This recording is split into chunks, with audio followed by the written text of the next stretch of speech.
Hey everybody, Ed here with the Digital Digest, and today I wanted to share a quick update on my experience with the Dell XPS 12. Now this is the 9250, the UHD version, coming in at $12.99 US retail, and you can find it for less. Microsoft Store does have a 10% EDU discount, and I'm sure with time Dell will be discounting this device as well. 12.5-inch UHD display paired with a Skylake M5 processor, 8 gigs of RAM, 256 gig SSD, of course dual band Wi-Fi AC, as well as Bluetooth 4.1, 2 Thunderbolt ports, USB 3.1 C for those of you interested. That's what you see actually connected charging the device right now, and it is a tablet as well as a convertible. You can see it's right now attached to the keyboard, but I can easily detach that simply by lifting it off of its magnetic stand, and now we're in a tablet mode. Now I can tell you the UHD screen is brilliant, and I really do think that Dell's design, for the most part so far, is very, very good. You can see it's asking me whether or not I want it to remind me each time that we transition from tablet mode in and out of tablet mode rather. I'll say yes, just for the purposes of continuing to review the device.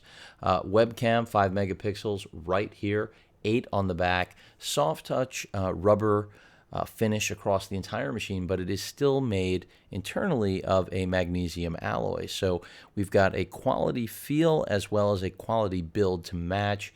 Again, brilliant screen. The UHD 12.5-inch display is one of the best that I've seen on any device of this type. The keyboard that it magnetically connects to simply by dropping it in. You can see I've got the portfolio they include. It's now going to recognize that it's attached, hopefully. Usually it does. You can actually misalign it, believe it or not.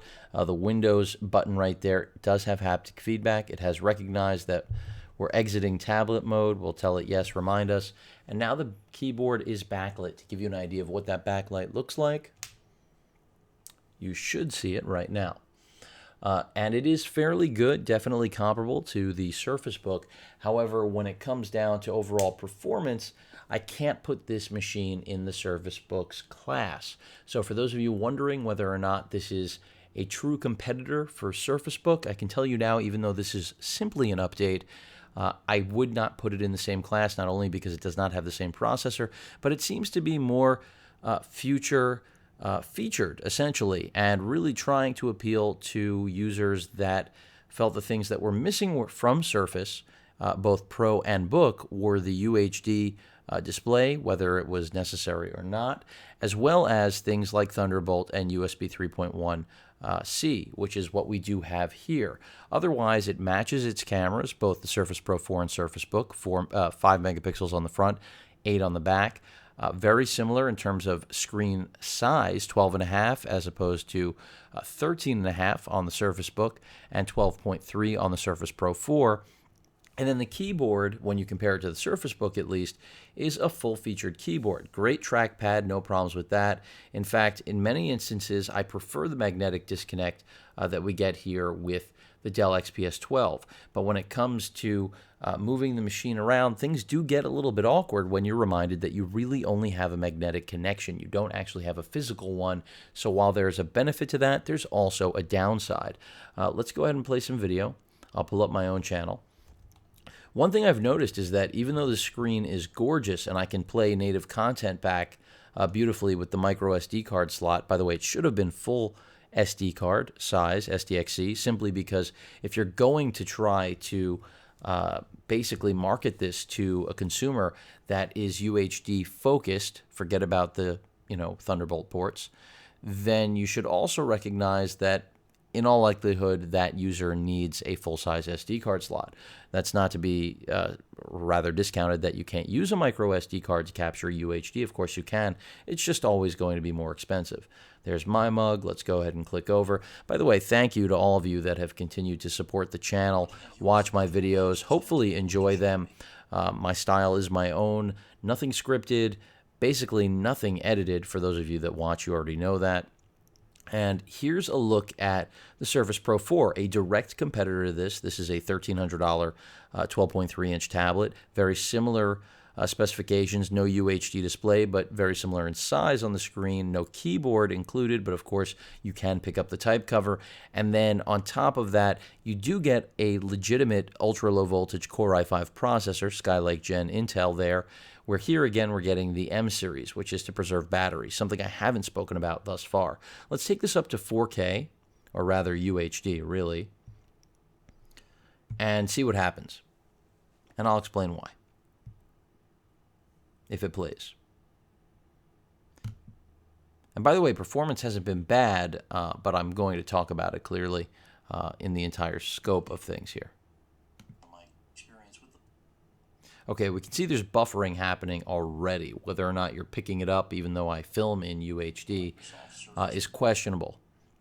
But what I can tell you is that among the devices, granted, this is the first UHD device of its type, it's the only one I've seen basically incapable of, at least with YouTube, not with my own video that I've recorded in UHD off something like my Sony a7R Mark II, it simply can't play back UHD video on YouTube.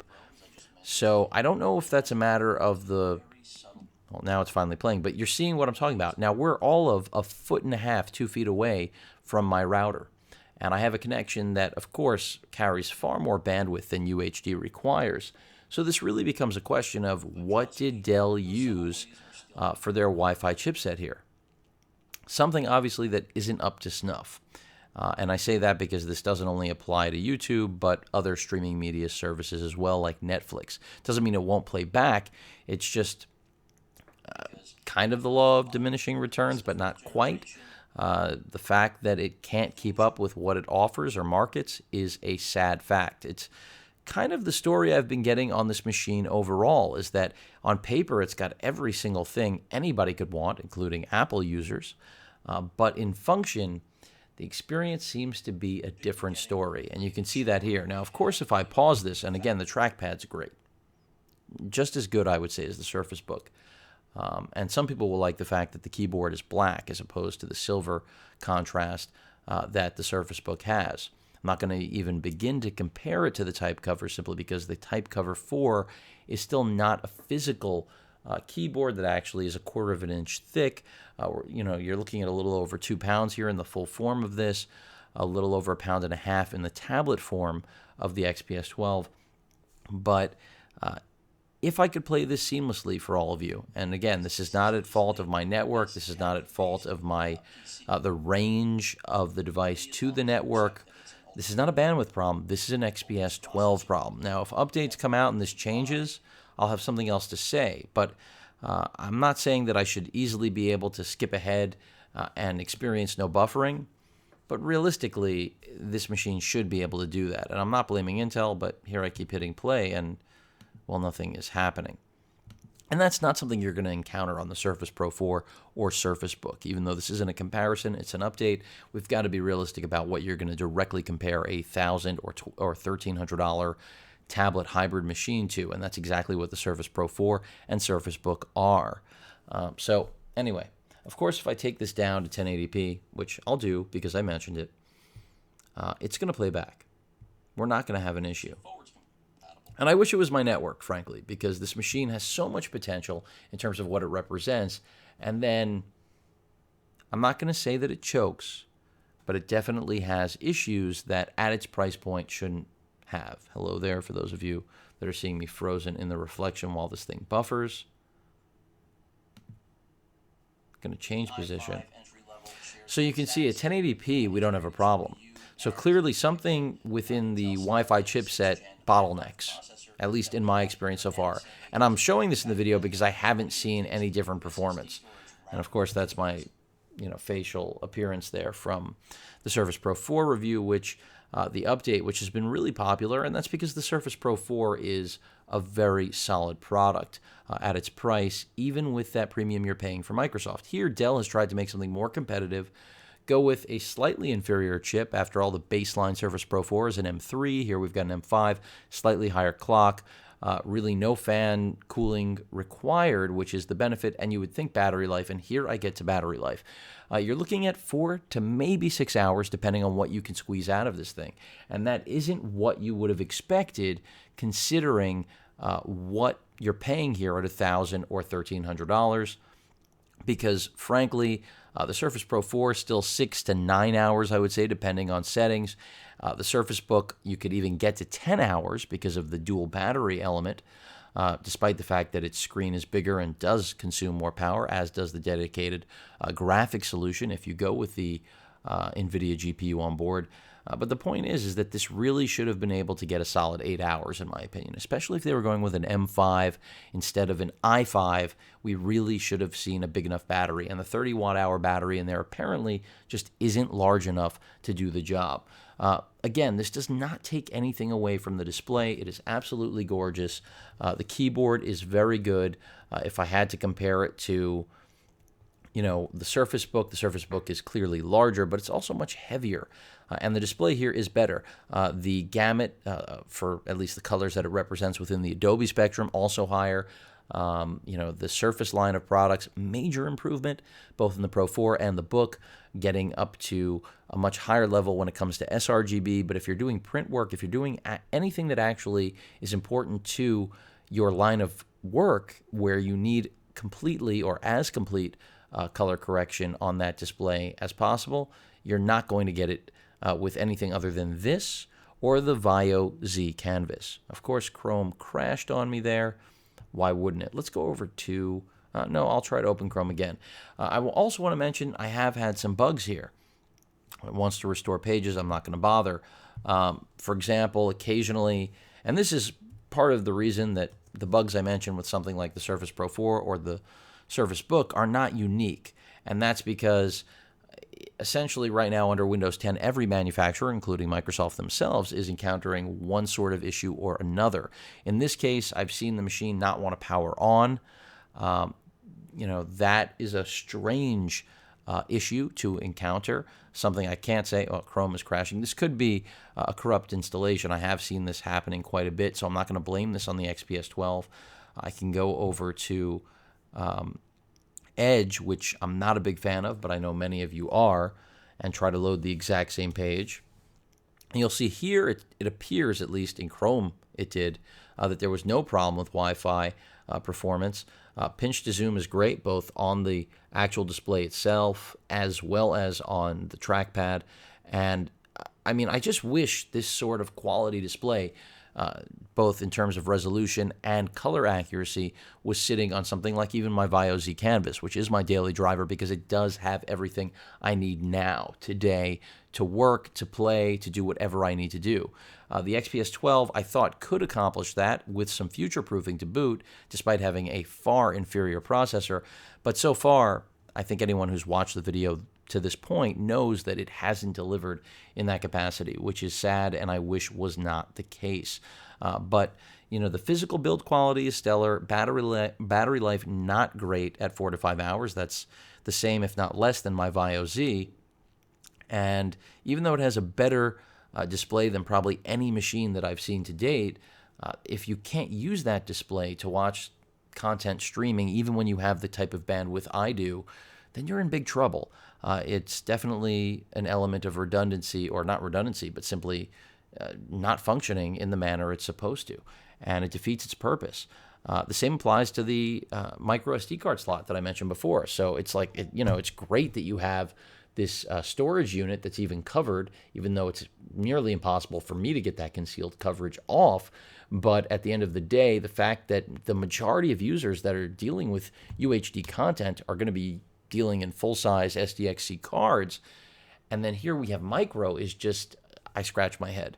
So it really does appear, if I haven't made it very abundantly clear thus far, that Dell tried to satisfy the Apple customers that weren't satisfied by Microsoft's offerings. And that makes sense, because after all, Microsoft was missing a lot of things that Apple customers would like, especially if they're going to transition to Windows. So Dell tried to accommodate that and do so at a lower price point. Thus far in my experience, that just hasn't worked out that well. Another awkward thing I want to point out is that when you close this, it doesn't, the hinge that it sits on doesn't actually move. So it's just a matter of it acknowledging that you've magnetically disconnected. And the portfolio, for some reason, has full coverage on the entire back of the machine, all the way up to the camera with a cutout. You can see right here, so you could shoot an 8 megapixel still with the folio on. But when it comes to the bottom side, for some reason, and no positioning here, so if you thought the Surface Book had limited range, don't begin to talk about this. But if we close this up, you'll notice that the portfolio actually does not accommodate part of the bottom of the machine. Bizarre. I'm not sure what the excuse is for that.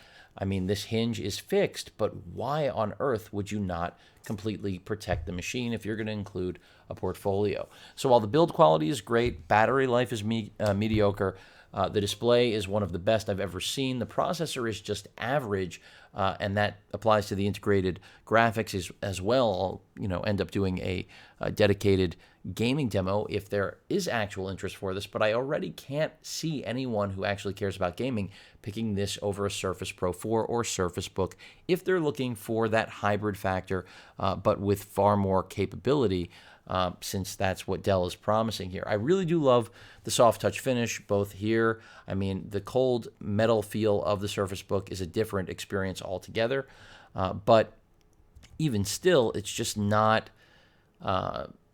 it's a matter of personal preference, but then it also comes down to who you prefer for tech support. Microsoft is pretty much, no questions asked. Dell can be, well, a saga, unfortunately.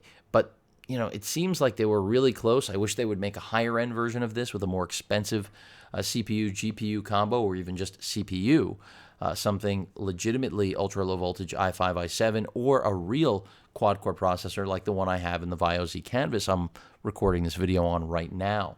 Because the UHD display is beautiful, keyboard very easy to work with, under 3 pounds, something that really no other machine with this sort of feature set can claim. But again, it seems mostly to be great concept, unfortunately not realized in the same fashion as it was conceptually thought out.